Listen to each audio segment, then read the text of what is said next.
Hello everyone, কেমন আছো সবাই? তো আমার মিনি ব্লগে তোমাদের সবাইকে আবার স্বাগত জানাই। তো আজকে রবিবার 8ই ডিসেম্বর। তো আমি সকাল সকাল রেডি হয়ে চললাম আমার বড় মামার মেয়ের বিয়ে, যেহেতু ওর বরের আশীর্বাদ দিতে। তো ওদের বাড়িটা হচ্ছে সাউথ কলকাতা। তো সকাল এখন প্রায় 8:30 বাজে। তো রেডি হয়ে পড়লাম। তো বোনের বরের আশীর্বাদ দিতে যাচ্ছি। তো খুব এক্সাইটেড ছিলাম, কারণ বিয়ে হবে হচ্ছে 24শে জানুয়ারি। তো আজকে তো 8ই ডিসেম্বর। তো আজ থেকেই বিয়ের একটা মরশুম শুরু হয়ে গেল। খুব এক্সাইটেড লাগছে। তো ওই জন্য রেডি হয়ে পড়েছিলাম। তো প্রথমে ভেবেছিলাম একটা শাড়ি পরবো, কিন্তু অনেকটা যেতে হবে, তো তাই আর ভেবে শাড়ি পরিনি, তাই চুড়িদারটাই পরেছিলাম। আর এই ছিল আমার লুক। তো তোমাদের কেমন লাগলো অবশ্যই কমেন্টে জানিও। তারপর চলে এলাম আমাদের মদনপুর স্টেশন। তোমরা তো চেনোই আমি মদনপুরে থাকি।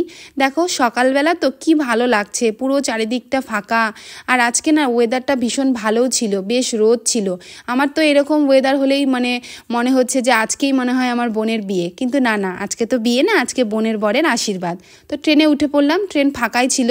ওই যে বললাম আজকে সানডে, ট্রেন পুরো ফাঁকা, স্কুল কলেজ অফিস সব বন্ধ। তো আমি জায়গাও পেয়েছিলাম। আমরা প্রথমে যাব দমদমে। দমদম যেতে না আমাদের এখান থেকে 1 ঘন্টা লাগবে। আর এদিকে ট্রেনের মধ্যে এই কাকুটা পেয়ারাগুলো নিয়ে উঠেছে। তোমরা যারা লোকাল ট্রেনে যাতায়াত করো জানোই যে এই সময় এখন পেয়ারা কমলা সবাই নিয়ে উঠবে। তো আমিও কিছুটা পেয়ারা নিয়ে নিলাম। আসলে আজকে আমার মাও তো আসছে, আমার মা আর আমার বোনের পিসি হয়, আমার মাও আসবে। সারাটা দিন মাকে কাছে পাবো, খুব এক্সাইটেড লাগছিল। আবার খারাপও লাগছিল যে মা থাকবে না, চলে যাবে। তাই জন্য মায়ের জন্য একটু পেয়ারা নিয়েছিলাম। আর আগেই আমি বাড়ি থেকে একটু কমলা কিনে নিয়েছিলাম যে মাকে দেবো বলে। আর এই যে ছোট ছোট হকার কাকুগুলো কি সুন্দর সব নিয়েছিল। তা আমি একটা কানের কিনেছিলাম, তাড়াহুড়ো চোটে সেটা আর দেখানো হলো না। আর এই গার্ডারগুলো আর ক্লিপটা নিয়েছিলাম, এটা আমার ছোট মামার মেয়ের জন্য।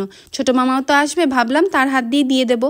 তো তারপর আমরা এখানে নেমে পড়লাম দমদমে। তো চলে এলাম মেট্রো স্টেশনে। তো আজকে আমরা যাব ওই মাস্টারদা সূর্য সেন, ওখানে নেমে অটো করে আমরা আমার বোনের বরের বাড়িতে যাব। তো প্রথম যাচ্ছি, ওর কাছে ফোনেই শুনে নিয়েছিলাম আগে। তো বর এখানে দাঁড়িয়েছিল মেট্রো স্টেশনে। মেট্রো স্টেশন ফাঁকাই ছিল, সকাল টাইম তো। তারপর আমরা এখানে উঠে পড়লাম। প্রথমে উঠে না জায়গা পাইনি, ভালোই ভিড় ছিল। তো তারপর দাঁড়িয়ে থেকে আমি এখানে ভিডিও করছিলাম। প্রীতমও একটু হেসে দিল, আমারও বেশ ভালো লাগলো। আর এই যে দেখো, স্প্ল্যানেডটা ক্রস করার পরে অনেকটাই ফাঁকা হয়ে গেছিলো, আমরা বসারও সিট পেয়েছিলাম। আমি তো বেশ একাই আরাম করে বসে বসে যাচ্ছিলাম।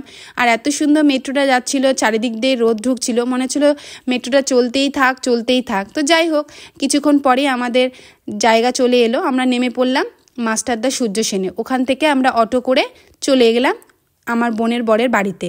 এই যে চলে এলাম। তো প্রথমে এসে দেখছি আমি আর আমার বরই এসছি, মারা এখনও এসে পৌঁছায়নি। মা, মামি, ছোট মামা, দাদু, মাসি সবাই আসবে। তো তারপরে এখানে আমরা বসেছিলাম। ওরা ভীষণ ভালো, সবার সাথে গল্প করছিলাম জমিয়ে। আর আমার বোনের যে শ্বশুর, উনি খুবই ভালো, এত গল্প করছিলেন।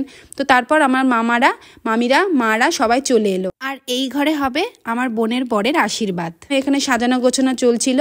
আর এই যে আমার বোনের শাশুড়ি, ভীষণ ভালো, ভীষণ মজার মানুষ। আর এখানে সবাই ওদের আত্মীয় স্বজন আছে, সবাইকে তো এখনো চিনে ওঠা হয়নি। আর এই যে নতুন বর চলে এলো, ওর নাম তাপস, খুব ভালো ছেলে। আর এই যে স্কাই কালারের শাড়ি পরা যে যাকে দেখছো, এটা আমার বড় মামি কিন্তু স্কুলের টিচার, ওদের বাড়ি মালদাতে। তো মামি ভীষণ ভালো, সবাইকে আমাদেরকে ভীষণ ভালোবাসে, মামি মা, তাই তো। আর মার পরে যদি ভীষণ ফ্রেন্ডলি, মামি ভীষণ ফ্রেন্ডলি। আর এই যে আমাদের নতুন জামাই, কি ভালো না সেও। ওকে দেখছি ওর সামনে প্রদীপকেও জ্বালিয়ে দিচ্ছিল না বলে বেচারা একাই জ্বালিয়ে নিচ্ছিল। এটাও কিন্তু বেশ ভালো, আমার খুব ভালো লেগেছিল। তো এই দেখো, এই যে দেখছো জামা আর হাফ সোয়েটার পরা, এটা আমার বড় মামা। এই আমার বড় মামারই মেয়ের বিয়ে। আমার বোন না আমার থেকে একটু ছোট। তো আমাদের ফ্যামিলিতে এটাই ছিল মেয়ে হিসাবে লাস্ট বিয়ে, তাই জন্য আমরা ভীষণ আনন্দ করব। এখানে মামা মামি ওকে আশীর্বাদ করলো, দিয়ে ওকে একটা মালা, একটা ব্রেসলেট দিয়েছিল। আর এটা আমার ছোট মামা। তো এটা আমার ছোট মামা, আমার বোনের ছোট কাকু। তো মামাও এসছিল। তো এখানে আবার সবার যখন আশীর্বাদ হয়ে গেল, এখানে বাকি লোকদেরকে খেতে দিচ্ছিল। আর এই দেখো আমার মা, ও পাশে আমার মাসি বসে আছে। হ্যাঁ, সবাই মিলে, ওই যে দাদু, ওই যে আমার বর, এই একটা জেঠিমা, এই জেঠিমনি ভীষণ ভালো, ওখানে মামা বসেছিল। তো সবাই এখানে আমরা খাওয়া দাওয়া করছিলাম। তো আমিও খেয়ে নিয়েছিলাম।